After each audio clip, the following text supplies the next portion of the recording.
My name is Nikita Brown Thomas. My name is William Hamer. I've lived in Nashville my whole entire life. I've lived in Nashville all of my life.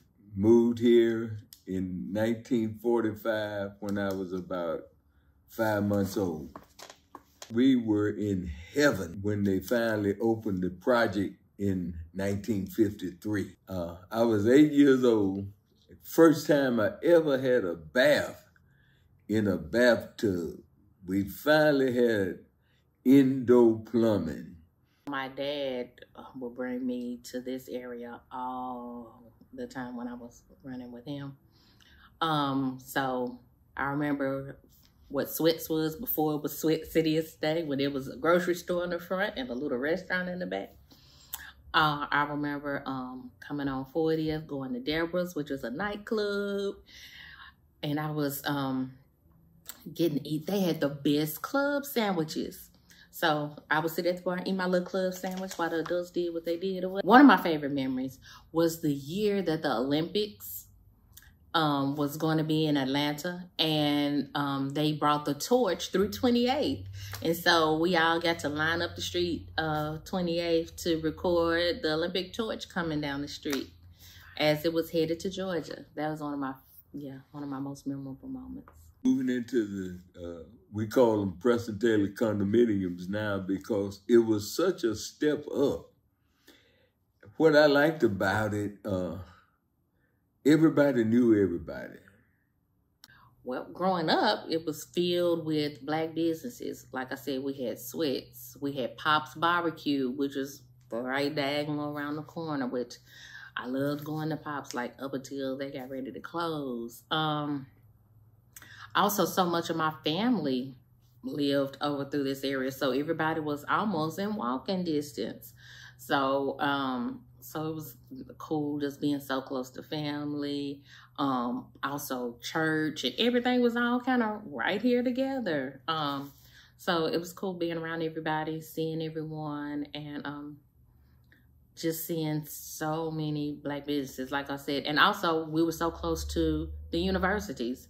Meharry's down the street, Fisk is down the street, TSU is down the street, and we were always at TSU for some kind of event. And when I was little, getting to go to summer camp at TSU, those were fun times. So it's just so many memories of this area. In Brooks, we call him Puddin'. Puddin' was bigger than us, so we would roll the watermelon down the porch and Puddin' would catch it, and then we'd run to the bushes. And Sweats at a grocery store, and during that time, we never thought of it as stealing. I don't know why. It was just a fun thing to do. But as we got a little older, we realized that it was wrong, and so we stopped. But it was always fun when we were 11 or 12, be able to roll that watermelon down the porch, catch it, and then run off in the bushes with it and eat all we could eat. And then we would throw rides at each other. The original Billy's Barbershop, which was right down the street from here, I used to go there with my dad all the time. And like soon as you hit the door, the smell of shave cream would just hit you in the face. So I would love going in there and sitting in the little extra chair while my dad was being shaved, and just to check in with Billy. And he had a little nickname for me. And he was always, checking on me, seeing how school was and how I was doing. So I loved going to Billy's, and I would just go in there and chill like all the time. And then, oh my goodness, because next door to Billy's used to be a pool hall. And so I couldn't go in the pool hall. So most of the time I was sitting there and chilling Billy's while my dad went to the pool hall and shot a game of pool or whatever. Because it was a beauty shop, it was an extra room there, and there was a beauty shop too. And I would see people going to the beauty shop. And so even my first career that I thought I wanted to be was a beautician. So that was my first kind of exposure to that world and that life, was going into Billy's all the time. We knew how to have a good time. We had a little juke joint on the corner of Indiana where we could go and have a bottle of beer and dance till it closed. And everybody wasn't ever in the trouble because we wouldn't let anybody get in any trouble. When we saw it brewing, we'd head it off. We would head trouble off, so it wasn't any trouble. And between the beer tavern was a barber shop. Billy was like a big brother daddy. I mean, when we were 11 and 12, he would cut our hair for free. And then he would take us, load us in his car and take us to the golf course to caddy on Saturday and Sunday.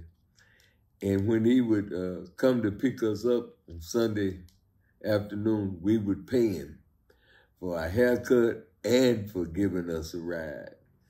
And then Billy he was always trying to teach us something. He kind of hovered over. I guess it was his way of staying young himself, hanging around teenagers and then having fun with us, teaching us things, riding us in his new car, and making sure that we were well-dressed and well-groomed. He never, ever threw up in our face about the free haircuts. He never asked us for money. He would always wait until we paid him. And that was just a blessing. Because he wasn't never rude, he wasn't never argumentative. He would cut my hair. He never asked me and never said, well, Hamer, you owe me money. He never said that. And we would always pay him. And he was just a good friend. He was just a good mentor.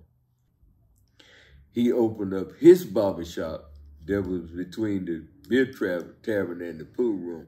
His house was right next door to the pool room. His mom was a cafeteria worker.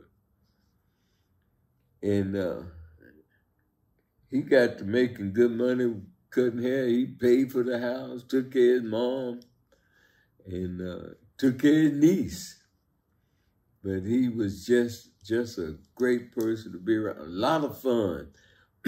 Kept you laughing, always had a joke, always had something comical to talk about. But he help kept us out of trouble as young teenagers growing up. And then he was such a good role model because he kept a nice, clean automobile. He stayed well-dressed, always mannerable, soft-spoken. Just a good person to be around and always encouraging.